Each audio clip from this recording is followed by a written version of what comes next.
Your grandfather's workbench sat against the back wall of the garage, under the one window that never quite closed right. The vise was bolted to the corner, rusted in place since the last time anyone tightened it. Scattered across the bench were the tools he used every Saturday morning. A wooden plane with a worn handle shaped to his hand, a handsaw hanging from a nail, a folding rule with brass joints that still open smooth. He died years ago. The bench stayed exactly where it was. Nobody moved the tools because nobody knew what to do with them, and anyway, they were just old tools, covered in dust, probably worthless. Here is the question. What if one of those tools was worth $1,000? What if it was worth $10,000? Most old tools are worth about as much as the scrap metal they are made from. That is the truth.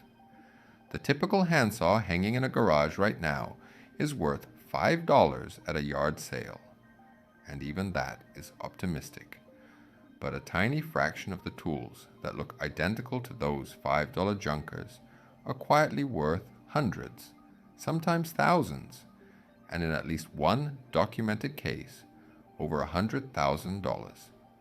This video is about the difference, not the tools, not the brands, the difference between walking past something and seeing it. The first thing to understand is that almost nothing is worth anything. This is the rule. It is a statistical reality of every garage, basement, and estate sale in the country. Henry Disston alone produced millions of handsaws between the 1850s and the 1950s. Stanley filled entire hardware stores with bench planes for more than a century. These were mass-produced tools, made to be used, worn down, and eventually replaced. The vast majority of them are still exactly that, old, used, and worth very little. A common Stanley Bailey Number 4 smoothing plane from the 1920s or 30s, in average condition with rust spots and a chipped handle, sells for about $20 to $50. A typical Disston D8 crosscut, saw with a faded edge, and some pitting on the blade, might bring $10 to $15 at auction. These are not rare objects. They were made by the millions. They survive by the millions. The market is not hiding from you. It has already decided that most of these tools are worth about as much as a pizza. And yet, inside those millions of ordinary tools are a handful that are not ordinary at all. The difference between a $20 plane and a $2,000 plane can be one digit stamped into the metal, a Type 1 versus a Type 11. The difference between a $10 handsaw and a $200 handsaw can be a medallion that reads 1878 instead of 1920. And the difference between a forgotten plow plane in an attic and the most expensive tool ever sold at auction can be everything. Stanley produced bench planes from the 1860s through the 1980s, and they made a lot of them, millions. But they also produced something called a number one plane, and here is where the story changes. The Stanley Number One is a tiny smoothing plane. It is 5.5 inches long, barely larger than the palm of your hand. It was not popular when Stanley made it. In fact, it sold so poorly that some historians believe its main use became a salesman's sample, a miniature version of the real thing, light enough to carry in a case and show to hardware store buyers. Stanley produced it from around 1869 to 1943, but the demand was never there. The plane was too small to do real work. Woodworkers passed on it. That lack of popularity is exactly why collectors now pay $1,000, and up for a clean example. An early number one from the pre-lateral adjustment era before 1885, still bearing its original rosewood knob and tote, can sell for $2,000 to $3,000 or more, depending on condition and the specific type.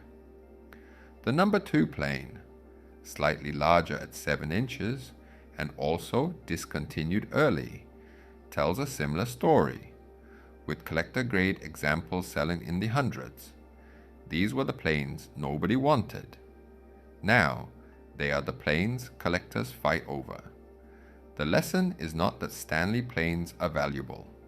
Most are not. The lesson is that value does not always announce itself. Sometimes it looks like a tiny, useless plane that a salesman carried around to close a deal. Henry Disston started making saws in Philadelphia in 1840. By the end of the century, his company was the largest saw manufacturer in the world, and his name was stamped on blades in workshops across America. Most Disston saws are common. Millions were produced. A typical D8 rip saw from the 1920s sells for $10 to $30 today, if it sells at all. But the Disston Number 12 tells a different story. It was Disston's premium handsaw, with an extra-tempered blade of London spring steel, a carved and polished applewood handle, and an ornate etch on the blade. Collectors seek them out not because they cut better than a modern saw, but because they represent something that mass production could not replicate. A well-preserved Disston Number 12 with a readable etch and an intact handle can sell for $200 to $300. A pristine example in exceptional condition can push considerably higher. And here is how you know whether a Disston saw is old or just looks old. The medallion, that small brass disc set into the handle with Disston's name on it. The medallion design changed over the decades, and the saw with an 1878 to 1888 medallion, the one featuring the eagle, is from Disston's finest era. A saw with a later medallion, from about 1917 onward, is worth a fraction of that. Same brand, same shape. One small piece of brass makes all the difference. In 1995, Brown Auction Services sold a tool for $114,400. It was not a car. It was not a painting. It was a wooden plow plane made in 1876 by the Sandusky Tool Company of Ohio. The plane was built for the Centennial Exhibition in Philadelphia, an event designed to showcase American manufacturing to the world. It was made of ebony and ivory, with nickel-plated fittings and a center wheel adjustment mechanism.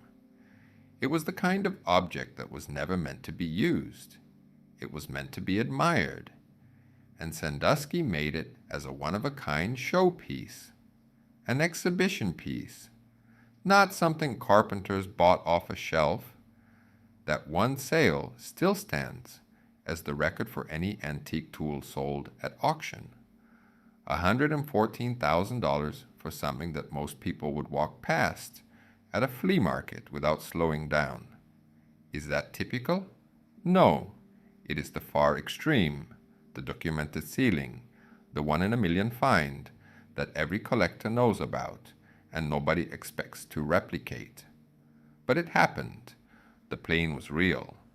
The auction was real, and the buyer paid real money. Somewhere out there, sitting in an attic or a basement or a garage, are tools that no one has looked at closely enough. Most of them are worth nothing.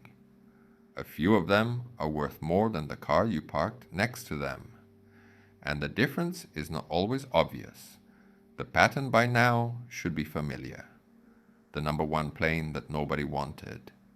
The Disston Number 12 that looked identical to a $10 saw.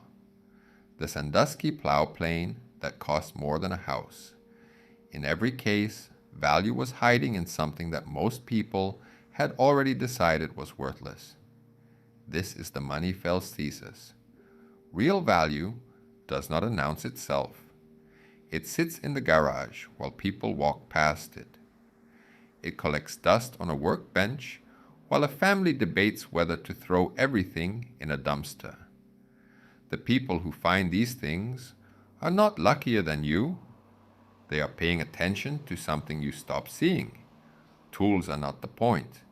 The point is that you are probably standing next to something right now that you have not really looked at in years. Maybe it is in your garage. Maybe it is in a cardboard box in your attic. Maybe it is the thing your grandfather left behind that nobody bothered to sort through because everybody assumed it was just old. Most of it will be worthless. That is the honest truth. But most is not all. And the difference between most and all is the entire game. What is sitting in your garage right now that you have not touched in 5 years? Subscribe to Money Fails. Real stories, real mistakes, real lessons. The dusty tool in your garage is probably worthless, but probably is not the same as definitely. See you in the next one.